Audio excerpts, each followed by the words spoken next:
ఒకటి main cancer treatment అంతా అయిపోయిందండి, ఇప్పుడు మేము మళ్ళీ యాజ్ యూజువల్ అంతా ఆహారం అంతా తీసుకోవచ్చా, పథ్యం లాంటిది ఏమన్నా ఉంటుందా, వ్యాయామం అనేది చేయొచ్చా, ఇంతకు ముందులాగా అందరితో కలిసి ఉండొచ్చా, క్యాన్సర్ అనేది ఏమైనా అంటువ్యాధా, ఇట్లాంటి చాలా డౌట్లు అడుగుతుంటారు క్యాన్సర్ ట్రీట్మెంట్ తీసుకున్న పేషెంట్స్. దాని గురించి నేను ఒక 3 మాటలు మాట్లాడాలనుకుంటున్నాను. ఆహారం అనేది ఖచ్చితంగా మార్చుకోవాల్సి వస్తుందండి.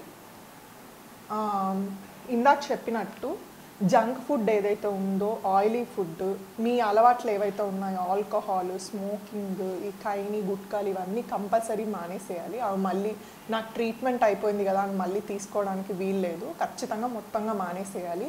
మంచి ఆహారం తీసుకోవాలి, అంటే యాంటీ ఆక్సిడెంట్ రిచ్ ఫుడ్, నూనెలు, ఈ కాగబెట్టిన బయట ఫుడ్, ఎక్కువ నూనెలో వేయించిన food, fried items, chicken, red meat, non veg కూడా చాలా వరకు తగ్గించుకోండి. నాన్ వెజ్లో ఏవి తీసుకోవచ్చు అని అంటే గుడ్లు, చేపలు ఎటువంటి ఇబ్బంది లేదండి. చేపలు కూడా ఎక్కువ ఫ్రై చేసిన ఐటమ్స్ తీసుకోవద్దండి. పులుసు అట్లాంటివి అయితే బెటరు.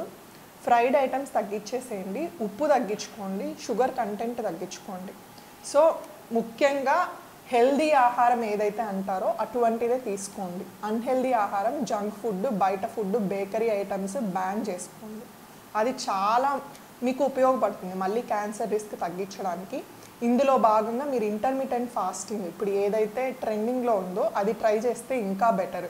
ఈ ఇంటర్మిటెంట్ ఫాస్టింగ్ అనేది ఆటోఫేజీ అనే కాన్సెప్ట్తో వచ్చింది ఇంటర్మిటెంట్ ఫాస్టింగ్. అందువల్ల ఇది క్యాన్సర్ సెల్స్ని కొంచెం నివారించడానికి ఉపయోగపడుతుంది. సో ఇంటర్మిటెంట్ ఫాస్టింగ్ చేస్తే ట్రీట్మెంట్ అయిపోయిన తర్వాత క్యాన్సర్ పేషెంట్స్ చాలా బెటర్.